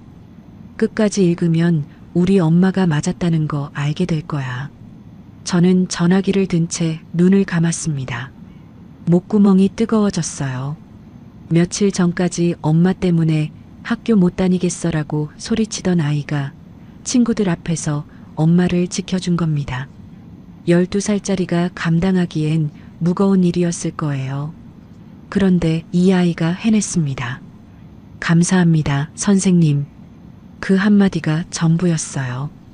전화를 끊고 한참을 가만히 서 있었습니다. 준서야, 엄마가 미안해. 그리고 고마워. 그날 저녁 식당 인테리어가 끝난 새 건물에서 엄마와 마주 앉아 저녁을 먹었습니다. 박순자가 된장찌개를 한 숟갈 떠서 맛을 보더니 고개를 끄덕였어요. 그러고는 저를 바라보며 말했습니다. 정은아, 내 아버지가 남긴 건물 하나가 내 인생을 2번 살렸다. 저는 숟가락을 멈추고 엄마를 봤어요. 한 번은 결혼할 때 그 건물이 있으니까 시집을 갈 수 있었지. 한 번은 이혼할 때 그 건물이 있으니까 빠져나올 수 있었어. 박순자가 된장찌개 뚝배기를 가운데로 밀며 말을 이었습니다. 그이가 하늘에서 다 보고 있을 거다. 저는 박순자의 얼굴을 바라봤어요. 주름 깊은 얼굴이었지만 눈빛만은 또렷했습니다. 저는 웃었어요. 엄마, 나 이제 3번째 인생 시작할 거야. 박순자가 피식 웃으며 제 밥그릇에 반찬을 올려놓았습니다. 그래, 3번째. 이번엔 네가 주인이다. 식당 개업일 아침이었습니다. 저는 새벽 5시에 일어나 엄마와 함께 식당으로 나왔어요. 박순자는 전날 밤부터 끓여놓은 된장찌개 육수를 맛보며 간을 맞추고 있었습니다. 식당 안에 구수한 된장 냄새가 가득 퍼져 있었어요. 저는 홀 테이블을 닦고 수저통을 정리하고 반찬 그릇을 하나씩 꺼내 놓았습니다. 9시가 되자 식당 앞 풍경이 달라졌어요. 오세영이 보낸 개업 화환이 줄지어 세워져 있었습니다. 빨간 리본, 노란 리본, 분홍 리본이 아침 바람에 펄럭였어요. 장원식도 커다란 화분을 양손에 하나씩 들고 나타났습니다. 오늘이 그날이구먼. 종호형 딸내미 식당 개업이라니. 장원식이 화분을 입구 양쪽에 내려놓으며 웃었어요. 저는 엄마와 나란히 서서 가게 문을 활짝 열었습니다. 유리문 위쪽에 붙인 간판이 햇살을 받아 반짝거렸어요. 박순자 식당. 엄마의 이름이 새겨진 간판이었습니다. 박순자가 간판을 올려다보더니 입술을 꾹 깨물었어요. 눈시울이 붉어진 것을 저는 봤지만 모른 척했습니다. 첫 손님이 문을 열고 들어왔어요. 1층 분식집 사장 남기철이 부인과 초등학생 아들을 데리고 왔습니다. 남기철이 자리에 앉자마자 메뉴판을 펼치지도 않고 말했어요. 사장님, 된장찌개 3인분이요. 여기 된장찌개가 이 동네에서 제일 맛있다고 소문이 자자합니다. 아직 장사 시작도 안 했는데 무슨 소문이 나요? 박순자가 손사래를 치면서도 입꼬리가 올라갔어요. 엄마가 앞치마를 고쳐 메고 주방으로 들어가는 뒷모습을 보며 저는 홀 구석 테이블에 앉았습니다. 뚝배기에 된장찌개를 담아 내가는 엄마의 손놀림이 빨랐어요. 손님 앞에 반찬 접시를 놓고 물컵을 채우고 맛있게 드세요 하며 허리를 숙이는 엄마. 박순자의 두 눈이 반짝이고 있었습니다. 30년 넘게 품어온 꿈이 지금 이 자리에서 펼쳐지고 있었어요. 저는 엄마를 바라보다가 문득 10년 전이 떠올랐습니다. 시집가던 날이었어요. 예식장 입구에서 엄마가 제 손을 잡고 한마디만 했습니다. 잘 살아라. 그 한마디를 남기고 엄마는 돌아섰어요. 돌아서는 엄마의 뒷모습이 작았습니다. 어깨가 움츠러들어 있었고 걸음이 느렸어요. 그때 엄마가 울고 있었다는 걸 저는 한참 뒤에야 알았습니다. 지금 이 식당에서 밥을 차리는 엄마의 뒷모습은 그때와 달랐어요. 어깨가 펴져 있었고 걸음이 빨랐습니다. 점심시간이 지나고 장원식이 식당을 나서며 저에게 말했어요. 이제 내 빚도 좀 갚은 것 같다. 내 아버지한테 면목이 서겠어. 저는 장원식을 바라봤습니다. 20년 전 아버지에게 빚을 진 뒤 평생 무거운 마음을 안고 살아온 사람이었어요. 아버지가 저한테 건물을 남겼다면 장원식은 아버지가 저한테 보내준 사람이었습니다. 장 아저씨, 아저씨가 아버지의 마지막 선물이었어요. 장원식이 멈칫하더니 고개를 돌렸어요. 콧등이 붉어져 있었습니다. 장원식은 아무 말 없이 손을 한번 흔들고 식당을 나섰어요. 저녁 무렵 준서가 학교를 마치고 식당에 뛰어들어왔습니다. 가방을 의자 위에 던져놓고 곧장 주방으로 갔어요. 할머니, 나도 일 도와줄게. 뭐 하면 돼? 오냐, 그릇 좀 날라다오. 저기 3번 테이블. 준서가 양손에 빈 그릇을 들고 주방과 홀을 오갔습니다. 엄마가 밥을 담고 준서가 나르고 저는 계산대에 서서 두 사람을 바라봤어요. 3대가 한 공간에 있었습니다. 시댁 4층에서는 한 번도 느껴보지 못했던 풍경이었어요. 다음 날 저는 상암동 옛 건물을 찾아갔습니다. 매각이 완료된 건물이었어요. 새 건물주가 인수하기 전에 4층을 한 번만 보고 싶었습니다. 4층 문을 열자 빈 공간이 펼쳐졌어요. 김말자가 떠난 뒤 가구가 전부 빠져나간 방이었습니다. 벽지가 군데군데 뜯겨 있었고 장판 위에 가구 자국이 네모나게 남아 있었어요. 부엌으로 들어갔습니다. 제가 10년간 밥을 차리던 부엌이었어요. 싱크대 앞에 서니까 된장찌개를 끓이다 밥상이 엎어지던 그 저녁이 떠올랐습니다. 뜨거운 국물이 손등에 튀던 감촉, 바닥에 깨진 밥그릇 소리, 거머리년이라는 목소리. 전부 이 부엌에서 벌어진 일이었어요. 벽에 가족사진 한 장이 아직 걸려 있었습니다. 결혼 초에 찍은 사진이었어요. 한재호, 김말자, 저, 그리고 갓난아기 준서. 네 사람이 웃고 있었습니다. 저는 사진을 벽에서 떼어냈어요.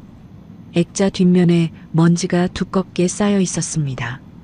사진을 한참 들여다보다가 부엌 구석 쓰레기통에 조용히 넣었어요.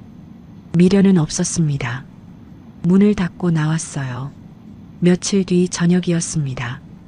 식당 영업을 마치고 설거지를 하고 있는데 유리문 너머로 누군가 서 있는 것이 보였어요. 김말자였습니다.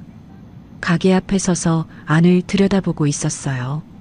코트깃을 세우고 양손을 주머니에 찔러 넣은 채 간판을 올려다보다가 유리문 안쪽을 내다봤습니다. 눈이 마주쳤어요.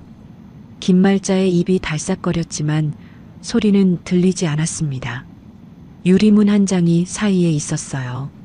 저는 고개를 돌렸습니다. 설거지를 다시 시작했어요. 수돗물 소리가 졸졸 흘렀습니다. 한참 뒤 다시 유리문을 봤을 때 김말자는 없었습니다. 가게 앞 가로등 불빛만 혼자 켜져 있었어요. 그 주말 저녁 오세영이 식당에 찾아왔습니다.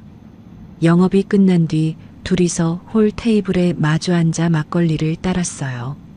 오세영이 막걸리 잔을 한 모금 마시고 물었습니다. 이정은, 너 앞으로 뭐 하고 싶어? 저는 막걸리 잔을 내려놓고 생각했어요. 건물을 지키느라 정신이 없었고, 이혼 소송에 매달려 있었고, 식당 개업까지 달려왔습니다. 누군가 제게 뭐 하고 싶냐고 물어본 건 처음이었어요. 나처럼 시댁한테 당하고 사는 사람들 많잖아. 목소리를 내고 싶은데 어디서부터 시작해야 하는지 모르는 사람들. 그런 사람들 도와주고 싶어. 오세영이 막걸리 잔을 들어 올렸어요. 좋다. 그럼 나도 끼워줘. 잔을 부딪히는 소리가 빈 식당 안에 쨍 울렸습니다. 저는 웃었어요. 제 인생에서 처음으로 제가 하고 싶은 일을 말한 밤이었습니다. 밤 10시 식당 문을 닫을 시간이었어요. 저는 가게 밖으로 나가 간판 불을 끄려고 손을 올렸습니다. 그런데 불 켜진 간판 아래 글자가 눈에 들어왔어요. 박순자 식당. 제 성이 아니었습니다. 한시도 아니었어요. 친정 엄마의 이름이었습니다. 저는 그 글자를 올려다보며 미소를 지었어요. 이 간판 아래에서 엄마가 꿈을 이루고 준서가 그릇을 나르고 저는 계산대에 서 있었습니다. 그게 제 세 번째 인생이었어요. 간판 불을 끄고 가게 안으로 돌아왔습니다. 가방에서 아버지의 편지를 꺼냈어요. 누렇게 바랜 편지지를 손끝으로 한번 만져봤습니다. 아버지의 글씨가 손끝에 느껴지는 것 같았어요. 편지를 다시 가방에 넣고 불을 껐습니다. 내일도 이 식당에서 엄마와 아들과 함께 하루를 시작할 겁니다. 저는 가게 문을 잠그고 집을 향해 걸어갔어요. 상암동 골목 가로등 불빛이 발밑을 비추고 있었습니다. 한 걸음 한 걸음 제 발소리만 골목에 울렸어요. 아무도 저를 거머리년이라 부르지 않는 밤이었습니다. 이정은 씨의 이야기 어떠셨나요? 겨울 끝에 얼어붙은 땅을 뚫고 올라오는 새싹처럼 이정은 씨는 10년의 긴 겨울을 지나 자기만의 봄을 만들어냈습니다. 그 봄은 누가 가져다 준 게 아니라 스스로 흙을 파헤치고 올라온 봄이었어요. 아마 보시면서 한 번쯤 고개를 갸웃 하셨을 수도 있어요. 90억짜리 건물을 가진 사람이 찜질방에서 쫓겨나고 아버지의 동업자가 딱 그 타이밍에 나타나고 재판에서 한 번에 다 이기다니 드라마도 아니고 이게 실화야? 라고 느끼셨다면 저도 처음엔 그랬어요. 근데요, 실제로 한국가정법률상담소 통계를 보면 시댁과의 재산 분쟁으로 상담을 받는 여성이 매년 수천 건에 달한다고 합니다. 자기 이름으로 된 재산인데도 가족이라는 이유로 목소리를 내지 못하는 분들이 우리 주변에 생각보다 많아요. 혼인 전 상속 재산을 둘러싼 가족 간 갈등은 결코 드문 일이 아닙니다. 다만 오늘 사연은 실제 경험담을 바탕으로 각색한 것이라는 점 양해 부탁드려요. 전달 과정에서 일부 과장이나 극적 요소가 더해졌을 수 있습니다. 하지만 이 이야기가 주는 교훈은 분명해요.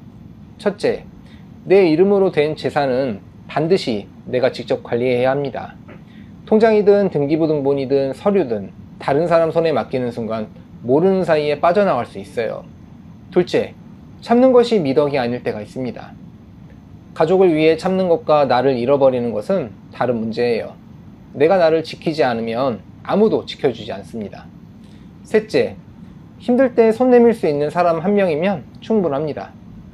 이정은 씨에게 오세영이 있었던 것처럼 모든 걸 혼자 감당하려 하지 마시고 곁에 있는 한 사람에게 먼저 말을 건네보세요. 넷째, 인생은 몇 번이든 다시 시작할 수 있습니다. 이정은 씨는 43세 세 번째 인생을 시작했어요. 늦었다고 생각하는 바로 그 순간이 가장 빠른 때입니다. 혹시 지금 가족 안에서 목소리를 내지 못하고 혼자 삼키고 계신 분들이 있다면 이정은 씨처럼 내 편이 되어줄 사람 한 명을 먼저 찾아보세요. 그 한 사람이 10사람의 힘이 됩니다.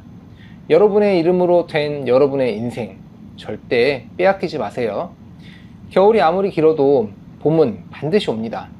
여러분의 봄도 지금 이 순간 이미 시작되고 있을지 모릅니다. 구독과 좋아요, 알림 설정을 눌러주시면 여러분께도 이정은 씨처럼 진정한 행복이 찾아올 거예요. 댓글로 시청하고 계신 지역과 의견을 남겨주세요. 순잔의 사연 다음에도 재미있는 사연으로 또 찾아뵙겠습니다. 항상 건강하시고 행복하세요. 감사합니다.